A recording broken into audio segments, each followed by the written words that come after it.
Hey, I'm here with the keel-billed toucan, which is actually the national bird of Belize. And we're at the Belize Zoo. And this is a wonderful facility that most of the animals here are rescues from the pet trade or from natural disasters, or maybe they were injured, like the jaguars, and were taking people's cattle and would have been killed by the villagers. So a really cool place here today. Of course, our star, the keel-billed toucan, just flew off. But I wanted to tell you about this place. And oh, here he comes. They have just about all of the animals that I've sketched with you live in my sketching classes. So not only toucans, they've got a harpy eagle, they've got guans and curassows, which we've sketched. They've got tapirs, which we've sketched. Hey there, it's Christine, and I'm at the zoo today, and I've got a few tips. So this is my first time getting out in the field for quite a while, and I gotta tell you, it's a little overwhelming. So one of your first tips is it's really important to get out there and sketch as much as you can, practicing. So when you're gonna go out for a full day like this, and you're gonna be carrying all your gear and your sketches and maybe binoculars and rain jacket, there's just a lot of ergonomics to deal with, and you really have to be organized. So the only thing I can tell you is get out there and practice, even if it's in your own backyard or at a park.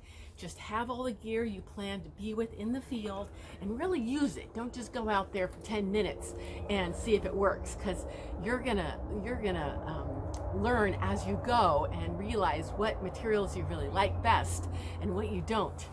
Right here, we're in front of the crocodile. There's a crocodile down there there, he's sleeping.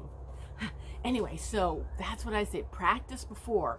Also, if you're gonna go to a zoo or some public place, go early in the morning. I am here all by myself, and it's awesome. I got here right when they opened at 8:30, and the weather's been great. But that's another tip, is often you can't trust the weather, especially in the tropics. And so it's good to get out early in the morning, because often in tropical areas, you're gonna get clouds and thunderstorms in the afternoon. So just get out there and get out there early, get out there often. And so yeah, it can be really overwhelming to be in the field, especially when it's hot and when you have to be wearing your COVID mask, which I've taken off for this video. And just the ergonomics of carrying everything, it just really helps if you've practiced. And actually also bring extras of everything. So I have, because it's so easy to drop things, and you know, there's so many places along the way that you're stopping. There's a chair here or a picnic table there, or you go to the cafeteria or you go to the bathroom, and it's so easy to lose things. So, you know, I have my little blue Q bags that I love, and they're filled with my supplies, and I've got extras of everything, not only here, like extras of the same brown pencil, but also back at home or back at the lodge, so in case I lose things. So that's another tip. Always bring extras. I like to bring waterproof material when I'm in the field, especially in the tropics. So I have this water repellent, probably not totally waterproof, but water repellent Patagonia bag, and these waterproof Blue Q bags. And no, I'm not being sponsored, but if somebody wants to sponsor me, I'll totally take it. So yeah, it's good to be ready for the weather. A lot of times in the tropics where it's pretty humid, your paper is going to start wrinkling. And so I really like to carry my sketchbooks and store them in waterproof bags or big Ziploc bags, things like that. Because after you've been in the field for a while, the paper can really wrinkle. So it's good to have a high quality paper, a really thicker paper, or watercolor paper, that kind of thing. Also, another tip is take reference photos. So, you know, not only of the animals you're sketching, and also videos of them moving so that you can see how they move, but also reference photos of the native vegetation.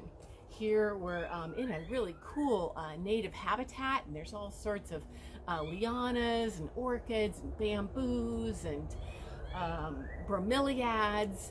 So I like to take pictures of those heliconias so that I have those as reference pictures if I want to add some background later on. Because really, when you're out sketching someplace special like this with a zoo, where you're not going to see animals very often, you really want to spend your time watching the animals, and you can add those other plants to the background later. Another thing about being special, so this is my one day here in Belize, the Belize Zoo. I'm moving on to another location tomorrow, and so it's just really special to be here. I'm trying to do as much observing as I can. So I actually spent most of the morning just hiking all the trails, checking out where all the animals are so that I could come back to them later and really know where I want to spend my time. And then really observing them and trying to draw from memory. You know, I've probably done sketching exercises with you, the hide and peek ones or hide and seek, where I have you look at the animal and then I hide it from you and you draw it. So that's a really great practice for being out here, where you might have something like, well, we got some jaguars here, there's some coatis, there's a jaguarundi, there's a harpy eagle, and then there's some wild animals too, like little agoutis that are running around. So it's best if you can really look at them, because you might not see them again. They might run off. And you know, they might just come to you once thinking you're going to feed them, because most of the animals here at the zoo are rescues from being pets, and so a lot of them are really friendly and they're looking for food, and they might just come up to you once, and then when you realize they don't have any food, they're going to leave. So it's really sometimes better just to get a look at them and take, you know, a mental picture of that critter, and then when it leaves, sketch it afterwards, because it's really special to see some of these guys. Okay, well, I think that's all I have for this page of notes here. So anyway, hope that was helpful. Take care. Bye.